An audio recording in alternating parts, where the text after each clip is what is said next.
क्या आप जानते हैं, एक राक्षस का बेटा भगवान विष्णु का सबसे बड़ा भक्त बना। उसका नाम था प्रहलाद।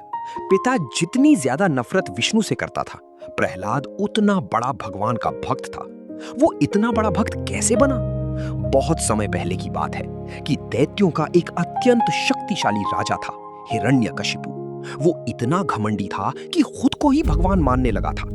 उसका भाई हिरण्याक्ष भगवान विष्णु द्वारा मारा गया था, इसलिए हिरण्यकशिपु भगवान विष्णु से बहुत घृणा करता था। उसने कठोर तपस्या करके ब्रह्मा जी से वरदान पाया, ना दिन में मरेगा ना रात में, ना घर के अंदर ना बाहर, ना मनुष्य से ना पशु से, ना अस्त्र से ना शस्त्र से, ना धरती पर ना आकाश में। इस वरदान के बाद वो और भी अहंकारी बन गया। उसने पूरे राज्य में आदेश दे दिया, सिर्फ मेरी पूजा होगी, कोई भी विष्णु का नाम नहीं लेगा। लेकिन उसी राजा के घर जन्म हुआ एक महान भक्त का, प्रहलाद। पौराणिक कथाओं के अनुसार जब हिरण्यकशिपु कठोर तपस्या कर रहा था, तब देवराज इंद्र कयाधु, जो उस समय गर्भवती थीं, को अपने साथ ले जा रहे थे। रास्ते में देवर्षि नारद ने उन्हें बचाया। इसके बाद कयाधु नारद जी के आश्रम में रहीं, जहां उन्होंने नारद मुनि से आध्यात्मिक ज्ञान प्राप्त किया। इसी कारण से प्रहलाद को अपनी मां के गर्भ में ही भगवान विष्णु की भक्ति का ज्ञान प्राप्त हो गया था। प्रहलाद बचपन से ही भगवान विष्णु के परम भक्त थे।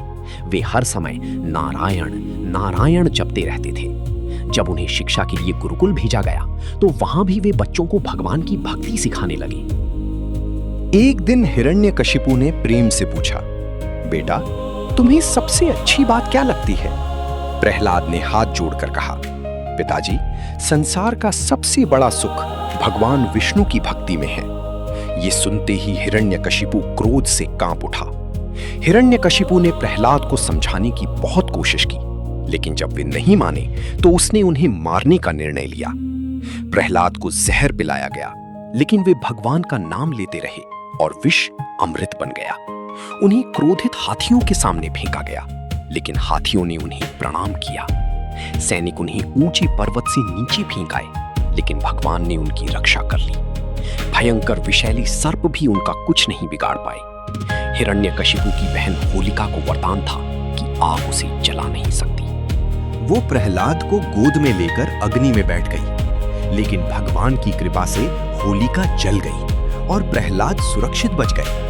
तभी से होली का पर्व मनाया जाता है, जो बुराई पर अच्छाई की जीत का प्रतीक है।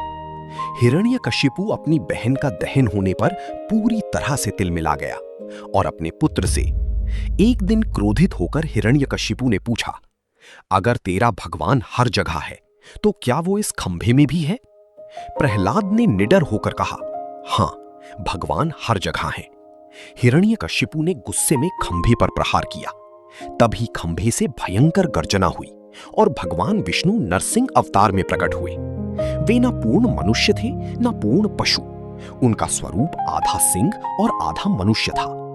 उन्होंने संध्या समय ना दिन ना रात, महल की चौखट पर ना अंदर ना बाहर, हिरण्यकशिपु को अपनी जांघ पर रखकर ना धरती ना आकाश, अपने नाखूनों से ना अस्त्र ना शस्त्र उसका अंत कर दिया।